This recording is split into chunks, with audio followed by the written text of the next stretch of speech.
ನೀವೀಗ ಕೇಳುತ್ತಿದ್ದೀರಾ ಮಾಹಿತಿ ಖಜಾನೆಯ ಕಾರ್ಯಕ್ರಮಗಳನ್ನು. ಮಾಹಿತಿ ಖಜಾನೆ ಯೂಟ್ಯೂಬ್ ವಾಹಿನಿಗೆ ನನ್ನೆಲ್ಲ ಸಂಯುಕ್ತರಿಗೂ ಆತ್ಮೀಯವಾದ ಸ್ವಾಗತ. ಇಂದು ನಾವು ಮತ್ತೊಂದು ಉಪಯುಕ್ತ ಮಾಹಿತಿಯೊಂದಿಗೆ ಬಂದಿದ್ದೇವೆ. ಈ ವಿಡಿಯೋ ನಿಮಗೇನಾದರೂ ಇಷ್ಟವಾದಲ್ಲಿ ಲೈಕ್, ಶೇರ್, ಕಾಮೆಂಟ್ ಮಾಡಿ ಹಾಗೂ ಇನ್ನು ಹೆಚ್ಚು ಉಪಯುಕ್ತ ಮಾಹಿತಿಯನ್ನು ನಮ್ಮ ಯೂಟ್ಯೂಬ್ ವಾಹಿನಿಯಿಂದ ಏನಾದರೂ ನಿರೀಕ್ಷಿಸುತ್ತಿದ್ದೀರಾ? ನಿರೀಕ್ಷಿಸಿದಲ್ಲಿ ಬೆಲ್ ಐಕಾನ್ ಅನ್ನು ಕ್ಲಿಕ್ ಮಾಡುವುದರ ಮೂಲಕ ಸಬ್ಸ್ಕ್ರೈಬ್ ಆಗಿ.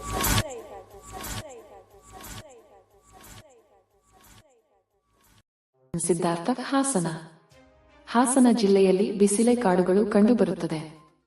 ಹಾಸನ ಜಿಲ್ಲೆಯಲ್ಲಿ ಮಾಸ್ಟರ್ ಕಂಟ್ರೋಲ್ ಫೆಸಿಲಿಟಿ ಮ್ಯಾಕ್ ಇದೆ. ಹಾಸನ ಜಿಲ್ಲೆಯಲ್ಲಿ ಗೊರೂರು ಜಲಾಶಯ, ಈ ಜಲಾಶಯವನ್ನು ಹೇಮಾವತಿ ನದಿಗೆ ಅಡ್ಡಲಾಗಿ ಕಟ್ಟಲಾಗಿದೆ. ಹಾಸನ ಜಿಲ್ಲೆಯಲ್ಲಿ ಶ್ರವಣಬೆಳಗೊಳ ಇದೆ.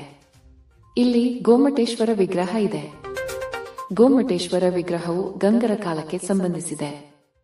ಗೋಮಟೇಶ್ವರ ವಿಗ್ರಹವನ್ನು ಚಾವುಂಡರಾಯನು ಕ್ರಿಶ 981-82ರಲ್ಲಿ ಕೆತ್ತಿಸಲಾಗಿದೆ. ಗೋಮಟೇಶ್ವರ ವಿಗ್ರಹದ ಶಿಲ್ಪಿ ಅರಿಷ್ಟನೆಮಿ. ಗೋಮಟೇಶ್ವರ ವಿಗ್ರಹವು 58 ಅಡಿ ಎತ್ತರವಿದೆ. ಮಹಾಮಸ್ತಾಭಿಷೇಕವು ಶ್ರವಣಬೆಳಗೊಳದಲ್ಲಿ 12 ವರ್ಷಗಳಿಗೆ ಒಮ್ಮೆ ನಡೆಸಲಾಗುತ್ತದೆ. 2018ರಲ್ಲಿ 87ನೇ ಮಹಾಮಸ್ತಭಿಷೇಕ ನಡೆಯಿತು. ಮುಂದಿನ ಮಹಾಮಸ್ತಭಿಷೇಕ 2030ಕ್ಕೆ ನಡೆಯಲಿದೆ. ಗೋಮಟೇಶ್ವರ ವಿಗ್ರಹವನ್ನು ಕೆತ್ತಿದ ಸಮಯದಲ್ಲಿ ಗಂಗರ ಅರಸ 4ನೇ ರಾಚಮಲ್ಲ ಇದ್ದನು. ಶ್ರವಣಬೆಳಗೊಳವನ್ನು ಜೈನರ ಮೆಕ್ಕ ಎಂದು ಕರೆಯಲಾಗುತ್ತದೆ. ಶ್ರವಣಬೆಳಗೊಳದಲ್ಲಿ 81ನೇ ಅಖಿಲ ಭಾರತ ಕನ್ನಡ ಸಾಹಿತ್ಯ ಸಮ್ಮೇಳನವು ಡಾ ಸಿದ್ದಲಿಂಗಯ್ಯನವರ ಅಧ್ಯಕ್ಷತೆಯಲ್ಲಿ ನಡೆಯಿತು. ಹಾಸನ ಜಿಲ್ಲೆಯ ಬೇಲೂರು ತಾಲೂಕಿನ ಹಲ್ಮಡಿ ಎಂಬ ಗ್ರಾಮದಲ್ಲಿ ಕನ್ನಡದ ಮೊದಲ ಶಾಸನವಾದ ಹಲ್ಮಡಿ ಶಾಸನ ದೊರಕಿದೆ. ಹಲ್ಮಡಿ ಶಾಸನದ ಕಾಲ ಕ್ರಿಶ್ 455ನೇ ಶತಮಾನ. ಹಲ್ಮಡಿ ಶಾಸನವು ಕದಂಬರ ಅರಸ ಕಾಕುತ್ಸವರ್ಮನಿಗೆ ಸಂಬಂಧಿಸಿದೆ. ಹಾಸನ ಜಿಲ್ಲೆಯಲ್ಲಿ ಜಾವಗಲ್ ಎಂಬ ಊರು ಇದೆ. ಹಾಸನ ಜಿಲ್ಲೆಯು ಕರ್ನಾಟಕದಲ್ಲಿ ಅತಿ ಹೆಚ್ಚು ಕ್ರೋಮಿಯಂ ಉತ್ಪಾದಿಸುತ್ತದೆ. ಹಾಸನ ಜಿಲ್ಲೆಯಲ್ಲಿ ಯಗಚಿ ಜಲಾಶಯ ಇದೆ. ಹಾಸನ ಜಿಲ್ಲೆಯ ಬೇಲೂರಿನಲ್ಲಿ ಚೆನ್ನಕೇಶವ ದೇವಾಲಯವಿದೆ. ಈ ಚೆನ್ನಕೇಶವ ದೇವಾಲಯವನ್ನು ನಿರ್ಮಾಣ ಮಾಡಿದವರು ವಿಷ್ಣುವರ್ಧನ ಕ್ರಿಶ 1117ರಲ್ಲಿ ನಿರ್ಮಾಣ ಮಾಡಲಾಯಿತು. 2019ಕ್ಕೆ 902 ವರ್ಷ ಪೂರೈಸಿತು. Received at 4:34 Siddhartha. ವಿಶ್ವದ ಪ್ರಮುಖ ಸಂಸ್ಥೆಗಳು ಮತ್ತು ಅವುಗಳ ಪ್ರಧಾನ ಕಚೇರಿ: 1. Red Cross Geneva. 2. Interpol Paris Lyons. 3. Asian Development Bank ಆಡಿಬಾ ಮನಿಲಾ. 4. ವಿಶ್ವ ವನ್ಯಜೀವಿ ಸಂರಕ್ಷಣಾ ನಿಧಿ ವುಫ್ ಸ್ವಿಟ್ಜರ್ಲೆಂಡ್. 5. ನೈಟೋ ಬ್ರಸೆಲ್ಸ್. 6. ಅಂತಾರಾಷ್ಟ್ರೀಯ ನ್ಯಾಯಾಲಯ ನೆದರ್ಲ್ಯಾಂಡ್ ಹೇಗ್. 7. ಯುನೈಸೆಫ್ ನ್ಯೂಯಾರ್ಕ್. 8. SAARC Kathmandu. 9. United Nations Environment Programme ಎನ್ಎಪ್ ಕೀನ್ಯಾ ನೈರೋಬಿ. 10. GATT Geneva. 11. ವಿಶ್ವ ವ್ಯಾಪಾರ ಸಂಸ್ಥೆ ಉಚೋ Geneva. 12. Organization of American States ಅವರ್ಸ್ Washington DC. 13. Arab League Cairo. 15. World Council of Church ವಕ್ಫ್ ಜಿನೀವಾ. 16. ಯುರೋಪಿಯನ್ ಎನರ್ಜಿ ಕಮಿಷನ್ ಈಕ್ ಜಿನೀವಾ. 17. ಆಫ್ರಿಕನ್ ಎಕನಾಮಿಕ್ ಕಮಿಷನ್ ಈಕಾ Addis Ababa. 18. European Free Trade Association EFTA Geneva. 19. ನಿರಾಶ್ರಿತರಿಗಾಗಿ ವಿಶ್ವಸಂಸ್ಥೆಯ high commission ಅನ್ಕರ್ Geneva. 20. International Atomic Energy Agency ಎಎಯ Vienna. 21. ಪಶ್ಚಿಮ Asia ಆರ್ಥಿಕ ಆಯೋಗ aqua Baghdad. 22. ವ್ಯಾಪಾರ ಮತ್ತು ಅಭಿವೃದ್ಧಿಯ ವಿಶ್ವಸಂಸ್ಥೆಯ ಸಮ್ಮೇಳನ UNCTAD Geneva. 23. Amnesty International London. 24. ಅಂತಾರಾಷ್ಟ್ರೀಯ ಒಲಿಂಪಿಕ್ ಸಮಿತಿ IOC Lausanne. 25. European Common Market ಎಕೆಮ ಜಿನೀವಾ. 26. ಕಾಮನ್ವೆಲ್ತ್ ರಾಜ್ಯಗಳ ಮುಖ್ಯಸ್ಥರ ಸಮ್ಮೇಳನ ಚೊಗೆಮ ಸ್ಟ್ರಾಸ್ಬರ್ಗ್. 27. ಪೆಟ್ರೋಲಿಯಂ ಉತ್ಪಾದಿಸುವ ದೇಶಗಳ ಸಂಘಟನೆ ಔಪೆಕ್ ವಿಯೆನ್ನಾ. 28.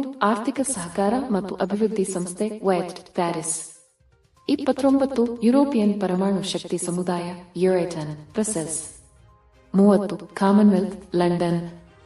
31 ಯುರೋಪಿಯನ್ ಆರ್ಥಿಕ ಸಮುದಾಯ ಜಿನಿವಾ.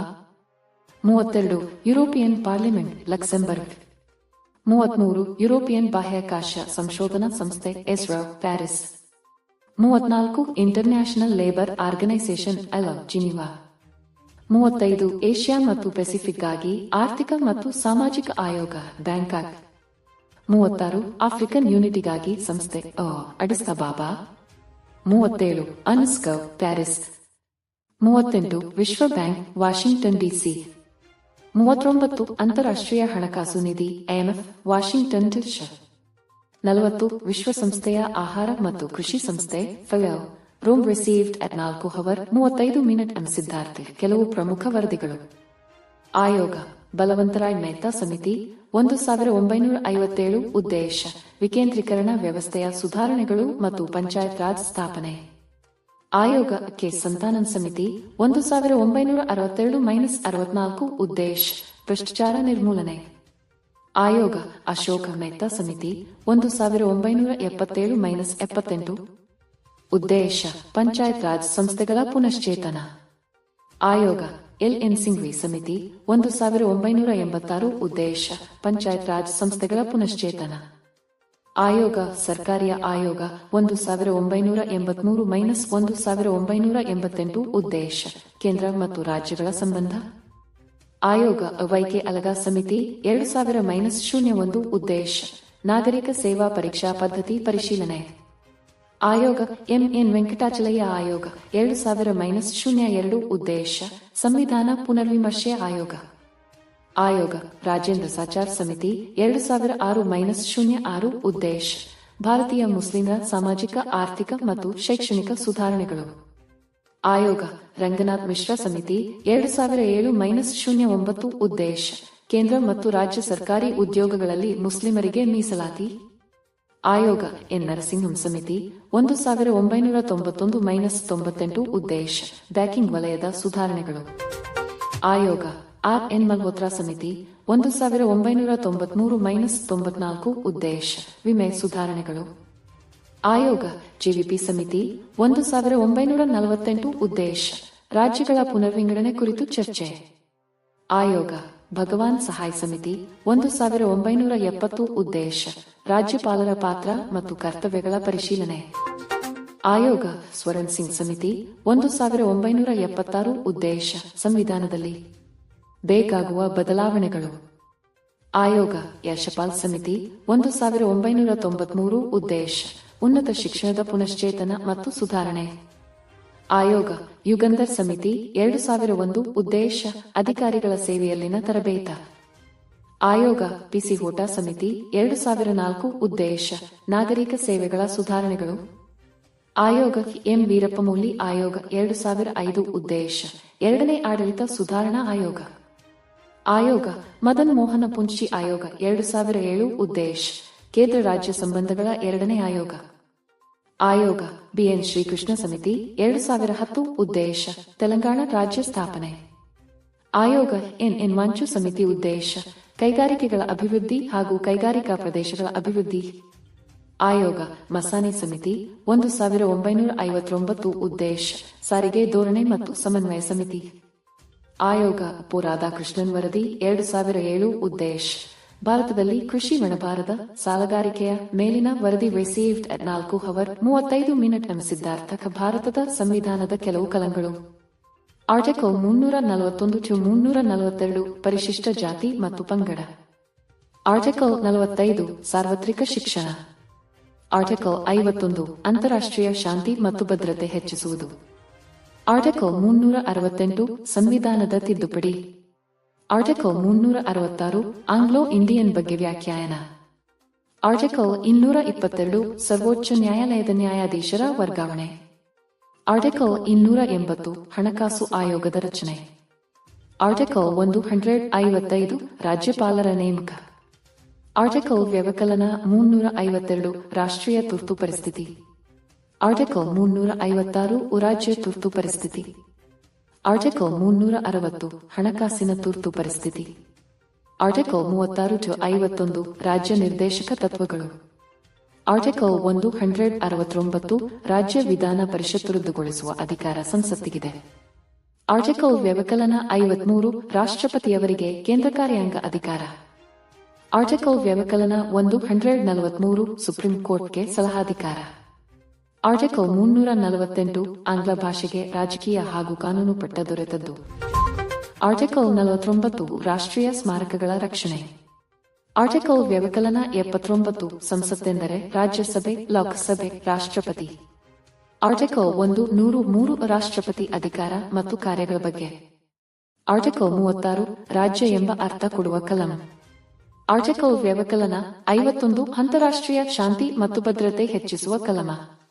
ಆರ್ಟಿಕಲ್ 78 ರಾಷ್ಟ್ರಪತಿ ಮತ್ತು ಪ್ರಧಾನಮಂತ್ರಿಯವರ ಸಂಬಂಧದ ಕುರಿತು. ಆರ್ಟಿಕಲ್ 245-300 ಕೇಂದ್ರ ರಾಜ್ಯಗಳ ಸಂಬಂಧ. ಆರ್ಟಿಕಲ್ 243 ಉಪಂಚಾಯತ್ ರಾಜ್ಯಗಳ ಬಗ್ಗೆ. ಆರ್ಟಿಕಲ್ 315-323 ಅಲೋಕಸೇವಾ ಆಯೋಗ. ಆರ್ಟಿಕಲ್ 324-329 ಚುನಾವಣಾ ಆಯೋಗ. ಆರ್ಟಿಕಲ್ 268-281 ಕೇಂದ್ರ ಮತ್ತು ರಾಜ್ಯಗಳ ಹಣಕಾಸು. ಆರ್ಟಿಕಲ್ 309-323 ಸಾರ್ವಜನಿಕ ಸೇವೆ. ಆರ್ಟಿಕಲ್ ವ್ಯವಕಲನ 370 ಜಮ್ಮು ಕಾಶ್ಮೀರದ ಬಗ್ಗೆ. ಆರ್ಟಿಕಲ್ 51 ಮೂಲಭೂತ ಕರ್ತವ್ಯ.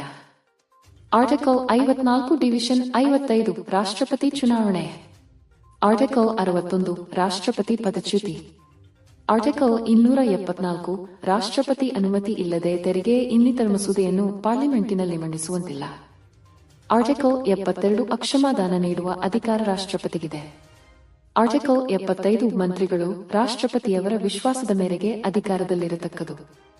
ಆರ್ಟಿಕಲ್ 333 ರಾಜ್ಯಪಾಲರಿಗೆ ಆಂಗ್ಲೋ ಇಂಡಿಯನ್ ಸಮುದಾಯಕ್ಕೆ ಸೇರಿದ ಒಬ್ಬ ವ್ಯಕ್ತಿಯನ್ನು ವಿಧಾನಸಭೆಗೆ ನಾಮಕರಣ ಮಾಡುವ ಅಧಿಕಾರ.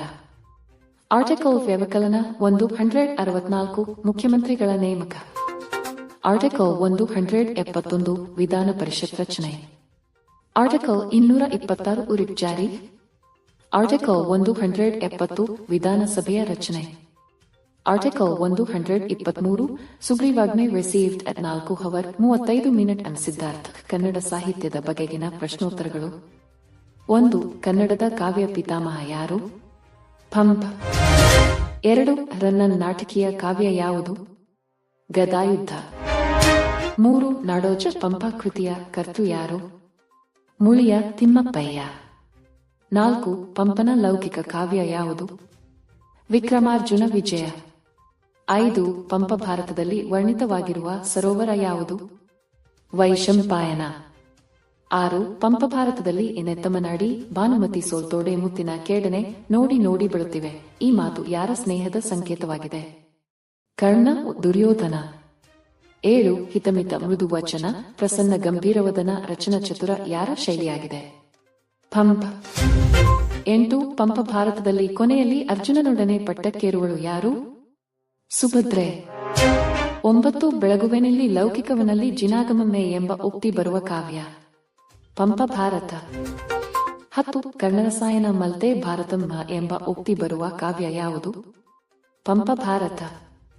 11. ಪಂಪ ಭಾರತದಲ್ಲಿ ಬರುವ ಅತ್ಯುನ್ನತಿಯೊಳಮಂ ಸಿಂಧೂದ್ಭವಮಂ ಎಂದರೆ ಯಾರನ್ನು ಕರೆಯುತ್ತಾರೆ? ಭೀಷ್ಮ. 12. ಭೇದಿಸಲೆಂದು ದಲ್ನುಡಿದರೆನದಿರೋಯನೆ ಎಂಬ ಕೃಷ್ಣ ಯಾರ ಕುರಿತು ಹೇಳಿದ್ದಾನೆ? ಕರ್ಣ.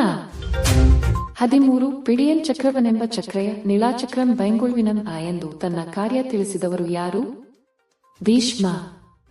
14. ಪಗೆವರ ನಿಟ್ಟೆಲ್ವಂ ಮುರಿವುಡೆಗೆ ಪಟ್ಟಂಗಟ್ಟಾರೆ ಎಂದು ಹೇಳಿದವರು ಕರ್ಣ. 15. ಪಂಪನ ಯಾವ ಕೃತಿ 3 ತಿಂಗಳಲ್ಲಿ ರಚನೆಯಾಗಿದೆ? ಪಂಪ ಭಾರತ. 16. ಕತೆ ಪಿರಿದದೊಡಂ ಕತೆಯ ಮೆಗಿಡಲಿಯದೆ ರಚಿತವಾದ ಪಂಪನ ಕಾವ್ಯ ಯಾವುದು? ಪಂಪ ಭಾರತ. 17. ಪಂಪ ಭಾರತದಲ್ಲಿರುವ ಒಟ್ಟು ಆಶ್ವಾಸಗಳು 14 ಆಶ್ವಾಸಗಳು. 18. ಪಂಪ ಕನ್ನಡ ಕಾಳಿದಾಸ ಎಂದು ಹೇಳಿದವರು ತಿ ನಂ ಶ್ರೀ. 19. ಸೂಲ್ಪಡೆಯಲಪ್ಪುದು ಕಾಣ ಮಹಾಜಿರಂಗದೊಳ್ ಎಂಬ ವಾಕ್ಯ ಪಂಪನ ಯಾವ ಕಾವ್ಯದಲ್ಲಿದೆ? ಪಂಪ ಭಾರತ. 20. ಸಂಸ್ಕೃತ ಸಾಹಿತ್ಯಕ್ಕೆ ಆದಿಕವಿ ವಾಲ್ಮೀಕಿಯಾದಂತೆ ಕನ್ನಡ ಆದಿಕವಿ ಪಂಪ ಈ ಮಾತನ್ನು ಹೇಳಿದವರು ಯಾರು? T S Venkannaiah. 21. ಓಲೈಸಿ ಬಾಳುವುದೇ ಕಷ್ಟನ್ ಇಳಾದಿನಾದರಂ ಈ ಮಾತನ್ನು ಹೇಳಿದ ಕವಿ ಯಾರು? ಪಂಪ್. 22 ವಿಕ್ರಮಾರ್ಜುನ ವಿಜಯದ ಮೂಲ ಆಕರ ಗ್ರಂಥ ಯಾವುದು? ವ್ಯಾಸ ಭಾರತ. 23 ರನ್ನನನ್ನು ಶಕ್ತಿ ಕವಿ ಎಂದು ಕರೆದವರು ಯಾರು? ಕುವೆಂಪು. 24 ನಿನ್ನ ಪೆತ್ತಳ್ ಒಲೆ ಒತ್ತಳೆ ವೀರ ಜನನಿವೆಸಂ ವೆತ್ತಳ್ ಎಂಬ ಕಾವ್ಯವನ್ನು ದುರ್ಯೋಧನ ಯಾರನ್ನು ಕುರಿತು ಹೇಳಿದ್ದಾನೆ? ಕರ್ಣ. 25 ರನ್ನ ತನ್ನ ಗದಾಯುದ್ಧವನ್ನು ಯಾರನ್ನು ಸಮೀಕರಿಸಿ ಹೇಳಿದ್ದಾನೆ? Satyashraya ಇರಿವ ಬೆಡಂಗ received at 4:37 m. Suchi reacted with